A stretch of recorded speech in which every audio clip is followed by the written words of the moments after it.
Pushpa 2 cinema ticket ధరల పెంపుపై వివాదంపై high court విచారణ జరిపింది. అనంతరం సినిమా విడుదల చేసుకునేందుకు మైత్రి మూవీ మేకర్స్ కు అనుమతినిచ్చింది. అదే టైంలో బెనిఫిట్ షో ద్వారా వచ్చే డబ్బును ఎక్కడికి మళ్లిస్తున్నారో తమకు తదుపరి విచారణలో చెప్పాలని ఆదేశించింది. బెనిఫిట్ షో పేరుతో భారీగా వసూలు చేయటం అన్యాయమని, బెనిఫిట్ షో ద్వారా వచ్చే డబ్బును ఎక్కడికి మళ్లిస్తున్నారో తెలియాల్సిన అవసరం ఉందని పిటిషనర్ కోర్టును కోరారు. అయితే చివరి నిమిషంలో సినిమాను అడ్డుకోలేమని చెప్పింది. అయితే పూర్తి నివేదిక పరిశీలించిన తర్వాత తదుపరి ఆదేశాలు ఇస్తామని హైకోర్టు తెలిపింది. టికెట్ ధరల పెంపుపై ప్రభుత్వ జీవోలను పరిశీలిస్తామని తెలిపింది. ఇదే అంశానికి సంబంధించి వాసును అడిగి డీటెయిల్స్ తెలుసుకుందాం. వాసు, చెప్పండి.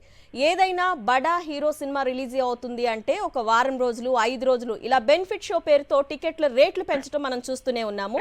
సో మరి దాని ద్వారా వచ్చే డబ్బులు ఎక్కడికి వెళ్తున్నాయని చెప్పేసి దీని మీద విచారణకి సంబంధించి డీటెయిల్స్ ఏంటి? అవునా, పుష్ప 2 సినిమా టికెట్ల ధరల పెంచుతూ కూడా ప్రభుత్వం ఏదైతే మెమో దాఖలు చేస్తుందో దాన్ని సవాలు చేస్తూ కూడా పిటిషన్ దాఖలైంది హైకోర్టు సంబంధించి. బెనిఫిట్ షోకి సంబంధించి 800 రూపాయలు టికెట్ ధర నిర్ణయిస్తూ దానిపైన జిఎస్టీ కూడా 200 రూపాయలు. అంటే దాదాపు 10 మంది సినిమాకి వెళ్ళాలంటే కుటుంబ సభ్యులు దాదాపు 10,000 రూపాయలు ఖర్చు పెట్టాల్సిన పరిస్థితి ఉంది అంటూ కూడా పిటిషనర్ హైకోర్టు ముందు తన వాదనలను ప్రయోగించారు. అయితే ప్రధానంగా కూడా హైకోర్టు కూడా ఒక ఆసక్తికరమైనటువంటి వ్యాఖ్యలు చేసింది ఈ సినిమా నేపథ్యంలో కూడా.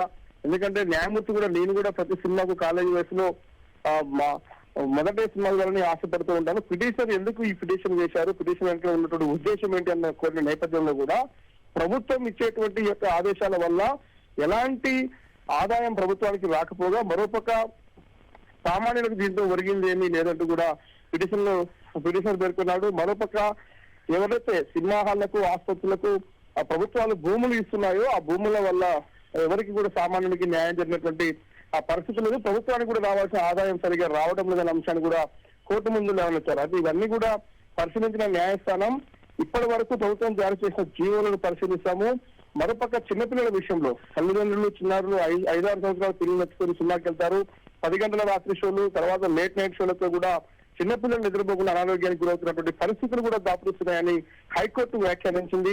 కాబట్టి ఇవి అన్నిటిని పరిశీలించి కొన్ని నిబంధనలతో కూడినటువంటి ఆదేశాలు జారీ చేస్తామని హైకోర్టు చెప్పింది. కానీ రేపటికి సినిమా రిలీజ్ కు సంబంధించి అంటే ఎక్కడ కూడా ఆబ్జెక్షన్ చెప్పలేదు, పిటిషనర్ కూడా అది కోరలేదు. కాబట్టి సినిమా యాక్టివ్ గా రిలీజ్ అవుతుంది. కాకపోతే ఆ నిబంధనలకు సంబంధించి కూడా ప్రభుత్వానికి రావాల్సిన ఆదాయం ఏంటి, ప్రజలకు కొరిగేటువంటి వసతులు ఏంటి, దీనివల్ల ప్రభుత్వాలు ఇచ్చేటువంటి ఆదేశాల వల్ల అంశానికి సంబంధించి మాత్రం ఒక స్పష్టమైన ఆదేశాలు త్వరలో జారీ చేస్తాం. దీనికి సంబంధించి పూర్తి నివేదిక సమర్పించాలని 2 వారాలకు ఈ యొక్క కేసును వాయిదా వేయడం జరిగింది.